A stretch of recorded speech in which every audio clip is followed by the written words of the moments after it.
Nu, labdien! Nu, diena 3. Jā, atgriežamies objektā. Un ko mēs konstatējam? Ir ūdentiņš.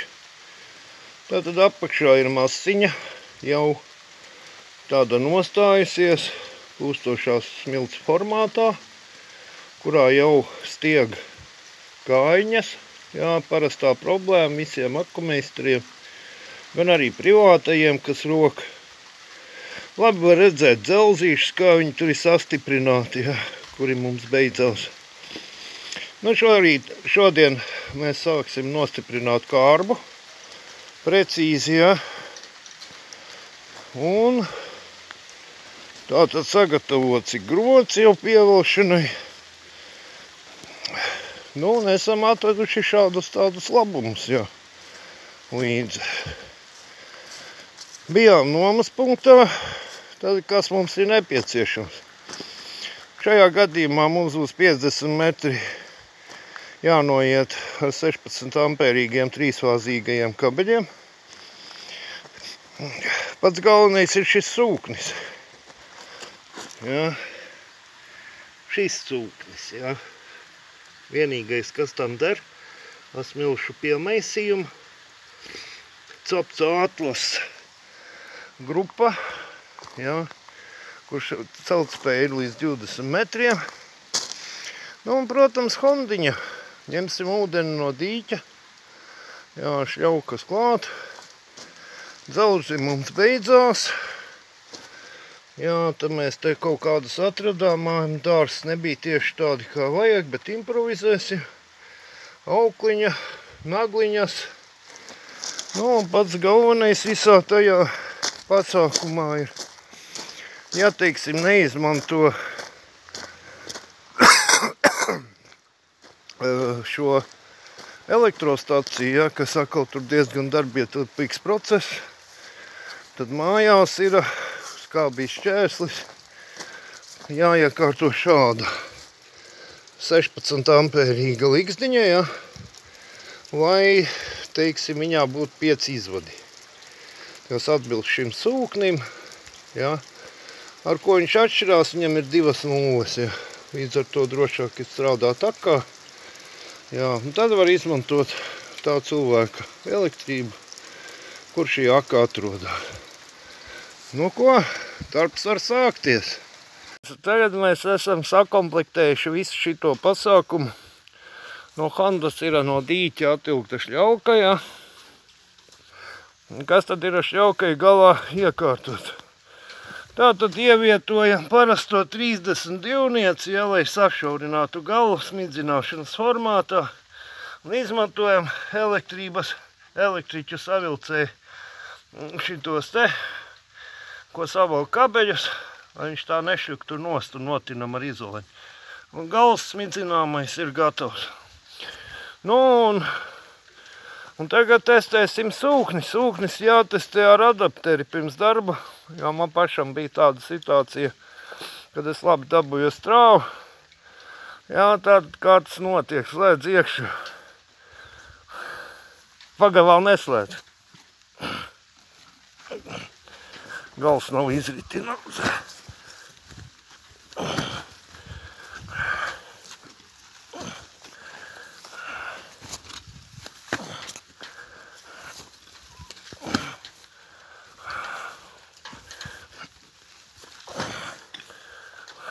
To izspiedīs pat.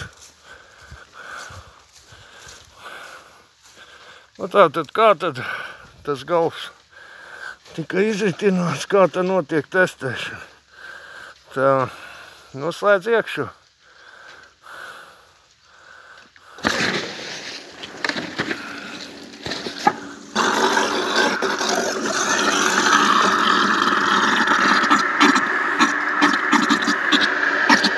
Tātad lampiņa nedeg, ja. Tātad korpus nav caursists, tā var pārbaudīt, lai viņš nav caursists sūknis. Un tātad mums ir samontēts, tagad ir jau ākātas sūknis iecentrēts, ja. Tātad šitas būs pamats sūknis, kas tiks cilāts ar vinču, ja, uz augšu, uz leju. Tātad, un ir piedzenošās Hondas gals, ja. Tātad, ko mēs uzlikām? Gredzenu, kas ir mazāks par cauruli. Jo pēc prakses es zinu, ka, teiksim, viņai piepūšās, ja, viņai ir tendence krist apakaļ akā, ja, tad traucē strādāt. Un tas gredzens, un šitas te mazais, ja, viņš notur formātā, lai tā cauruli neslīd apakaļ. Nu, šitas ir santehniskais veidgabals, ja, parastais, lai viņš pataisno to plūsmu, jo viņam ir tendence parasti šitajās te vietās, tā šļauka salokās, ja, zem 90, viņa nedod to plūsmu cauri, ja. Nu, tas, protams, ir, kur vairāk lietoti sūkņi, tas viss veidojās. Nu, redz, nu, tik tālu mēs esam tikuši. Nu, vēl jāsanaglo rāmis un speram Hondu vaļā. Redzēs, kā šodien ies, vai es visu varēšu uzsilmēt, nezinu, bet nu jūs principu sapratāt, jā.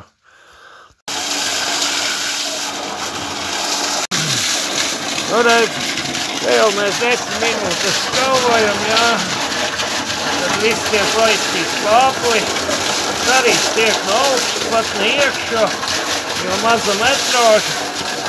Nu jau sākam līdz zem kokiem apakšā. Jā. Tas ir tas process. Nu, reiz sākas skalošanas process. Tātad redz, ko viens sūknīts iekšā, kas sūknē laukā. Un ar otru tiek mazgāta apakša, ja.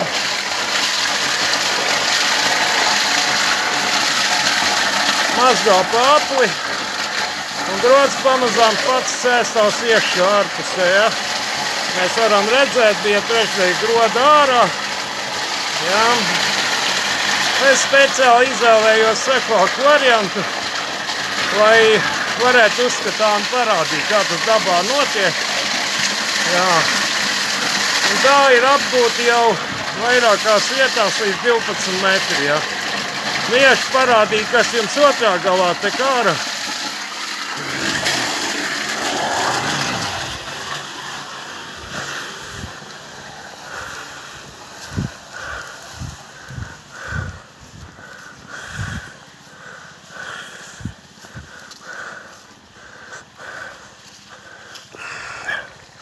Tātad šitāda zampiņa nāk laukā, ja. Šitāda zampiņa nāk laukā. Un šeit viņa krājās un veidojas tāda kā sērīte. Saimniekam te ir mototrase, ja. Nu, vismaz būs viņam šķēršļu. Šķēršļi tajā trasē, to visu pa gludo būs normāli. Kaut kā tā. Nu, redz. Un šeit var redzēt to smiltiņu, kas tur nāk ārā, kas ir lejā saputota, ja. Reku viņa ir tā aku nāve. Kaut kā tā. Redz, kaut kur tālumā pie dīķa pukšķu hondiņa, kas piedzen ūdentiņu.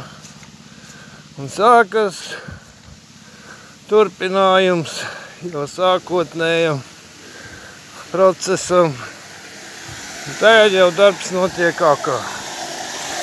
Tad tas izskatās šādi. Sēžam mēs uz delferīšu, jā. Redzam, kas šeit ir. Jā. Nu, skalo šeit pāpli, jā. Tā redzat, grodas sēstās. Pamazām un lēnām, kārtīgi skalojot, netrakojot. Jau var veidoties tukšumi aiz grodiem. Nu, un te ir kas, ka uzliksim grodu. Tāda, respektīvi, pīpaus 15 minūtes, lai viss tukšumi aiz grodiem piepildās. Kaut kā tā. Te mēs liksim grodu virsu. Kā vienkārši uzlikt grodu, ja, mājas apstākļos, ja. Nu, kā to viss dara? Tāda centrā ieliek brusīti, ja vajag grodu. Nevajag nekādas 10 večus, ja, tur grozīt uz priekšu apkai, mežģīt muguriņas ārā. Tur ieliek vienu reiku vidu, un te mēs velsim un liksim uz akas, te jūs redzēsiet to procesu.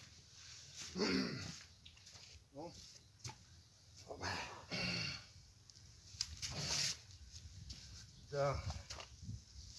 Pagriežam. Un apmēram ir. Nevajag vēl. Ne. Nevajag.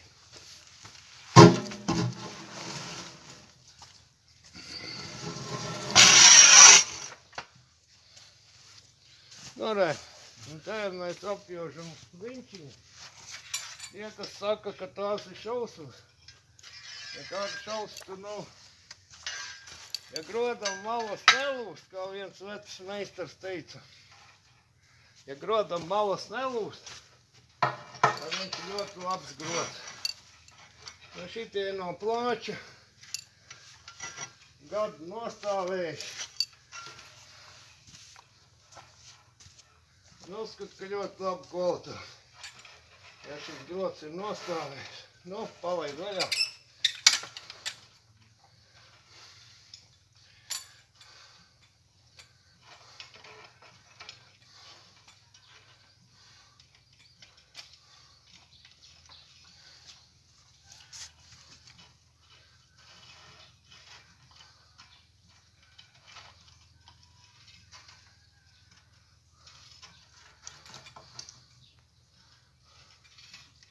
Vidēji trasei jābūt 3 metri garai un 3,5 kaut kur, lai šādu grodu uzdūktu virsū. Var, protams, izmantot koka četkāju, var izmantot laivu vinčus, var izmantot delferus. Nu, mums bišķi labāka ir šitā uzparikta. Jā, mums dažkas. Reku tur. Nu, sāc vilkt.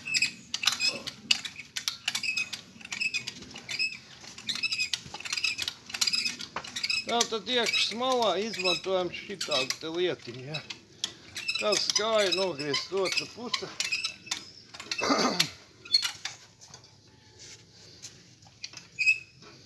Griez. Labi. Davai, griez.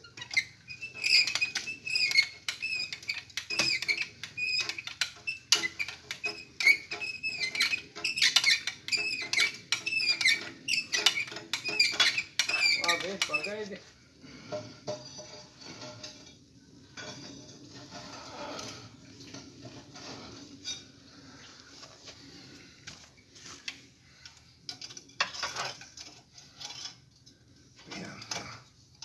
Pievelcam.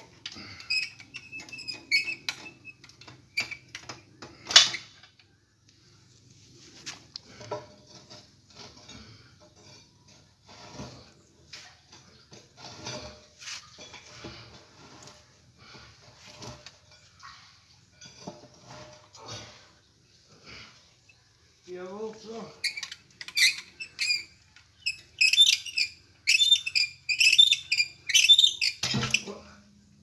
Iekrita trasa. Nu, lapsi uzliksim, tā pārādīsim, kā izskatās. Tā, kad pirms groda uzlikšanas šuvē ārējā tiek ielikta masa cementa, ja? Nu, un tad, kad viņš jau ir uzlikts, tad vēlreiz aizsmērē no ārpuses, ja? No iekšpuses mēs smērēsim pēc tam. Jā, un kāpēc tas nepieciešams tik ļoti monolīti? Tāpēc, lai tā plūstošā smilts, tā kā pieaugs gruntsūdens stāvoklis, lai jau vienkārši nenāk pa tām šķirbām iekšā nekādā formātā. Jā, tā kā tas ir tā. Aiziet 4. grods, mums ir tā koķparatīgas kronšteiniņi, ja. Nu, tagad skalvojam iekšā atkal. Laika pati, plūstošās spiediens pieaug.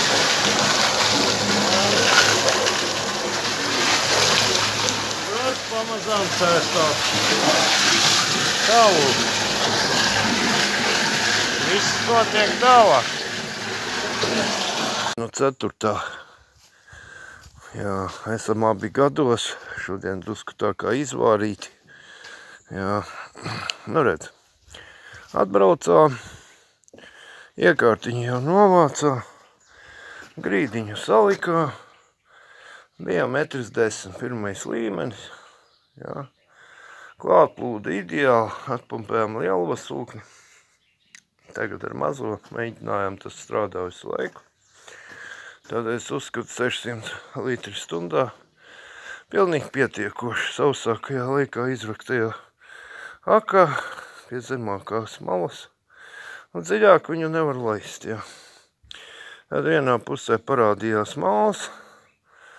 Tātad šajā pusmēnesī šitā. Nu, un otrā pusē palika grants bāze, jā. Tādi akmentiņi, normāli uz akmentiņu bāzes, te ir pie groda izbērts viens spainīts. Nu, redz, labāk ūdens nevar būt. Kas tagad notiek, ja, piemēram, iet cauri tam slānim, viņš nav biezs 20 cm. Tur apakšā ir sausais slānis, jā, 1 metrs, un tad mēs šito avota ūdeni zaudējam. Un tad ir jāiegūst 7 metri, lai dabūtu 2 metru ūdens stabiņu. Kaut kā tā. Nu, mēs izlēmām, ka mēs paliksim pie šitā. Ja viņš tagad ieskalosies 4 dienas, vajadzētu būt labi. Ko bērsim vietā? Apakšā ir tā pati smilšu plakne. Tātad liec vai nu to mālu vai neliec, tam būtiska nozīme nav. Pat cik ir iekšā šķirbas aizsmērts šķidro stiklu un cementu, tad vienkārši augšā saliksim to pašu granti. Ja būtu māla profils, tad liktu mālu, lai bloķē virsūdeņus. Un šeit pēc Jelgavas Baškeviča grāmatas sanāk, ka filtrētie gruntsūdeņi, kas tagad iekļūst akā tikai pa apakšu, ir arī dzeramais ūdens. Kaut kā tā. Nu, redz, esam ieradušies citā objektā, ja. Nu, ļoti interesants stāvoklis ir. Viktor, ko tu tagad dari? Nu, mazgāju nost, bakterijas, visu lieku, noskavot, lai jāparīvē pišķi, lai tas viss tīrāks būtu. Jā. Labāks efekts. Jā. Un ko tu pēc tam darīsi? Nu, pēc tam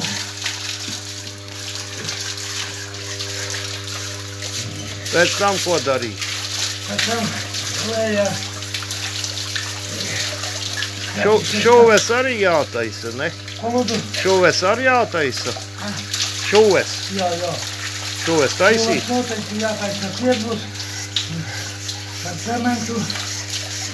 Un pielikt ķiebres tīklu, lai viņš uzreiz aiziet labāk. Jā. Un viss tad nekas neķer. Nu, redz, un te ir tas jautājums. Un kas tā ir pa profesiju tāda? Ja? Jo pavasaros nevienmēr ir akas jātīra, ja? Bet viņās savairojas pa ziemu stāvošā ūdenī baktērijas. Kāpēc viņas savairojās? Tāpēc, ka šuves nav aiztaisītas, ja? Tātad visi virsējie ūdeņi, viņi iet iekšā akā. Un tur ir viss. Tur ir pamats visam bakterioloģiskajam. Un te rodas jautājums pavasaros. Jāatkodē tīra. Vai ir šuvju taisītājs un aku mazgātājs? Vai ir tāda profesija? Tāds lūk jautājums.